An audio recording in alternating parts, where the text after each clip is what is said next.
नमस्कार दोस्तों, मैं एक बार फिर से आपके मध्य उपस्थित हूँ।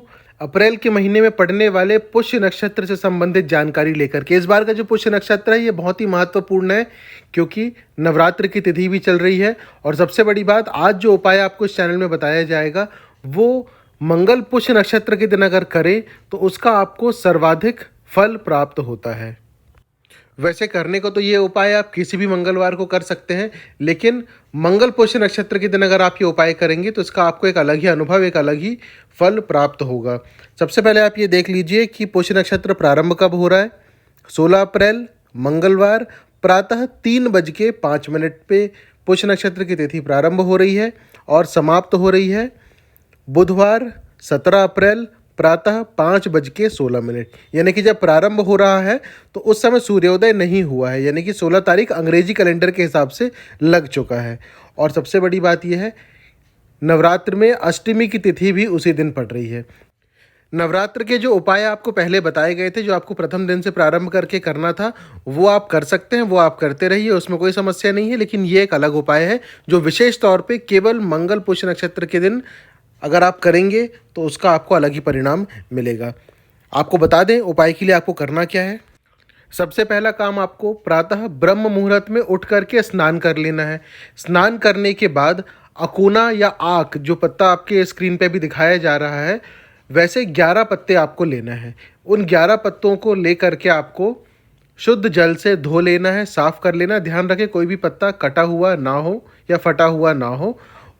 उसके बाद जो आपने 11 पत्ते लिए हुए हैं, उन 11 पत्तों में चंदन की सहायता से आप श्री राम जी यानी प्रभु श्री राम का नाम लिखें। एक बात का विशेष ध्यान रखें, प्रभु श्री राम का नाम लिखने के बाद उन पत्तों को बजरंगबली के चरणों में बिल्कुल भी ना रखें। किसी टेबल पे रखें, कहीं पर भी रखें, लेकिन ज़मीन में बिल्कुल भी ना रखें।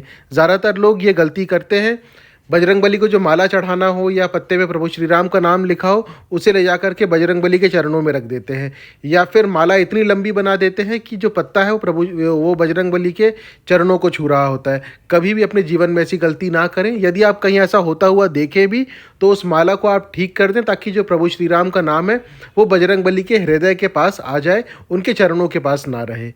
इस बात का विशेष तौर पर आप ध्यान रखें।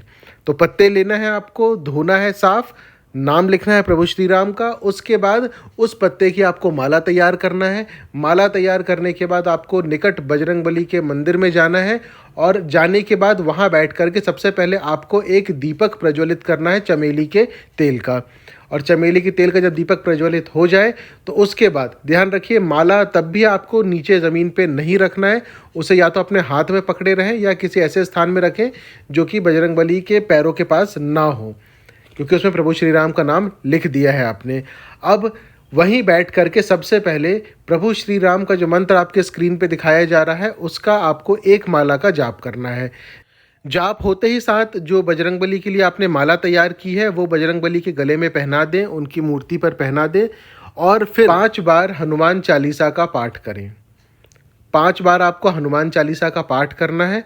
और जब हनुमान चालीसा का पाठ हो जाए उसके बाद बजरंगबली को चना गुड़ का भोग लगाएं।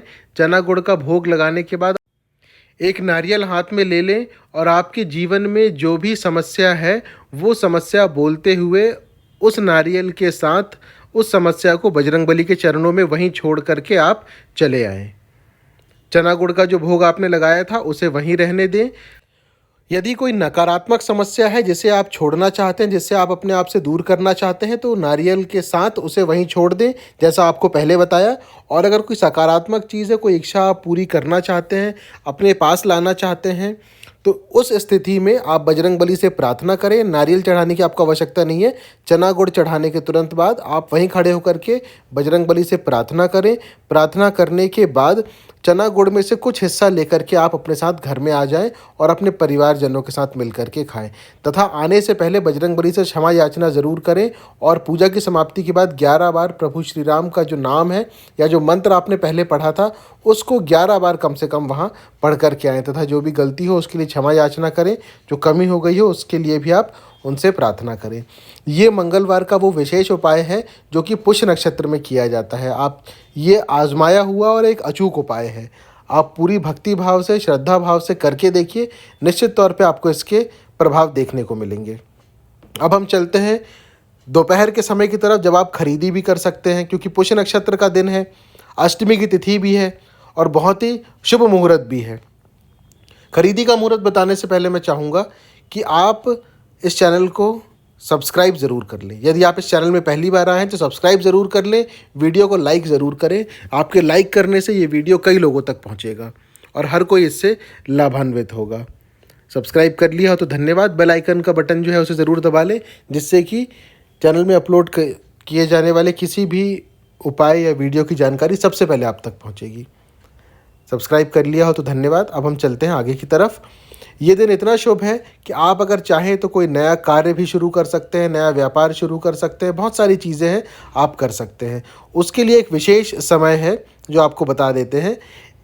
वैसे तो जो शुभ समय है जिसमें आप खरीदी कर सकते हैं वो दोपहर 12:10 से दोपहर 1:23 के बीच का है, लेकिन इस समय के मध्य भी एक समय ऐसा है जो अति शुभ है, 12:10 से 12:35 का समय।